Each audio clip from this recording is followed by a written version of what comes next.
Osteoporosis हमारी bones की एक मेटाबॉलिक डिसऑर्डर है, जिसका मतलब ये है कि हड्डियों के अंदर उनकी मास या उनकी डेंसिटी कम हो चुकी है, वो कॉम्पैक्ट नहीं रही, वो ठोस नहीं रही, वो सॉलिड नहीं रही और वो वीक हो गई हैं, सॉफ्ट हो गई हैं, भुरभुरी हो गई हैं, उनके अंदर पोर्स बन गए हैं या छोटे-छोटे सुराख बन गए हैं, जिसकी वजह से वो ईज़ी टू फ्रैक्चर हैं, फ्रेजाइल हैं, ससेप्टिबल टू फ्रैक्चर हैं और पेशेंट को किसी भी माइनर ट्रॉमा के साथ वो जब वो गिरें तो फर्श पर ही गिरे तो हड्डी टूट सकती है। ये एक टिपिकल एग्जांपल है जो ऑस्टियोपोरोटिक बोन फ्रैक्चर्स के साथ हमारे पास बुजुर्ग आते हैं जो हड्डी जो जस्ट फ्रेश फर्श पर गिरे या वॉशरूम में स्लिप हो जाए तो उनकी कूल्हे की हड्डी टूट जाती है। तो ये ऑस्टियोपोरोटिक बोन की एक टिपिकल ऑस्टियोपोरोटिक फ्रैक्चर की टिपिकल एग्जांपल है। अब ऑस्टियोपोरोसिस किस वजह से हो सकता है? इसकी ढेर सारी वजूहात हैं। सबसे जो बड़ी वजह है वो ये है कि गुजरती age, the age is the major factor. जब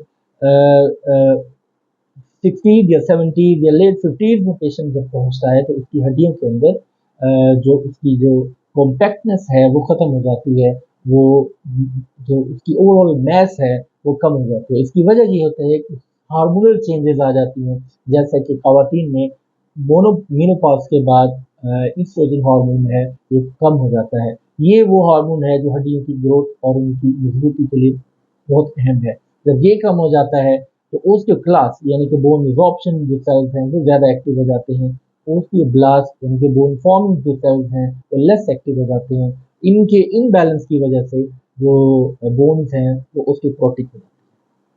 इसी तरह मेल्स में टेस्टोस्टेरोन या एंड्रोजन हार्मोन्स हैं जो ये भी फीमेल के उन्हीं हार्मोन्स की तरह से काम करते हैं और हड्डियों को मजबूत बनाते हैं। ये भी कम हो जाते हैं जिसकी वजह से ओस्टियोपोरोसिस हो जाती है। इसी तरह बहुत से फैक्टर यानी कि कैल्शियम या विटामिन डी की कमी हो और लेस एक्टिव लाइफस्टाइल हो, सीडेंटरी इनएक्टिव लाइफस्टाइल हो, जंक फूड, फास्ट फूड का बहुत ज़्यादा इस्तेमाल, स्मोकिंग, अल्कोहलिज्म का बहुत ज़्यादा इस्तेमाल करना या कुछ ड्रग्स हैं यानी कि कुछ स्टीरॉइड्स नाम की ड्रग्स होती हैं, अगर उनका इन अद्वियात का ज़्यादा इस्तेमाल किया जाए, दर्द की अद्वियात का बहुत ज़्यादा इस्तेमाल किया जाए, तो ये ऐसे फैक्टर्स हैं जो कि ओस्टियोपोरोसिस कॉज कर सकते हैं।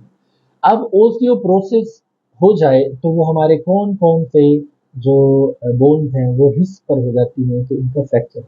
सबसे पहले ये है कि हमारे कमर के जो मोरे हैं उनके अंदर फ्रैक्चर हो सकता है, कूल्हे की हड्डी फ्रैक्चर हो सकती है, बाजू की हड्डी फ्रैक्चर हो सकती है, कलाई की हड्डी का फ्रैक्चर हो सकता है। अब ये जो ओस्टियोपोरोसिस है, हम इसको किस तरीके से डायग्नोस करते हैं? इसके लिए एक टेस्ट होता है जिसे हम डेक्सा स्कैन कहते हैं। ये एक खास एक्सरे की डोज पेशेंट के खास रीजन में जिसके अंदर ओस्टियोपोरोसिस चेक करनी हो, उसके अंदर एक खास डोज एक्सरे की डाली जाती है और ये जो टेस्ट है कुछ न्यूक्लियर मेडिसिन डिपार्टमेंट्स में अवेलेबल होता है हर टर्शियरी केयर हॉस्पिटल में। वहाँ पर जो है ये डेक्सा स्कैन किया जाता है और इसकी वैल्यू को मॉनिटर किया जाता है। इसकी जो वैल्यू है वो टी स्कोर के अंदर हमें दी जाती है। उसकी स्पेशल इंटरप्रिटेशन है। 0 to -1 is considered as normal, -1 to -2.5 is osteopenia and beyond -2.5 is osteoporosis। अब जो ओस्टियोपिनिया है उसका मतलब ये है कि बोन वीक हो रही है, भुरभुरी हो रही है, लेकिन ओस्टियोपोरोसिस की रेंज तक नहीं पहुंची, इतनी कमजोर नहीं हुई कि हम उसको ओस्टियोपोरोसिस लेबल करें। अब ओस्टियोपोरोसिस हो जाए तो उसका ट्रीटमेंट क्या है कि हम किस तरीके से हड्डियों को फ्रैक्चर होने से बचा सकते हैं। तो उसके लिए हमें सबसे पहले रूल आउट करना चाहिए जो उसका कॉज है, वो हमें ढूंढना चाहिए और उस कॉज का ट्रीटमेंट करना चाहिए।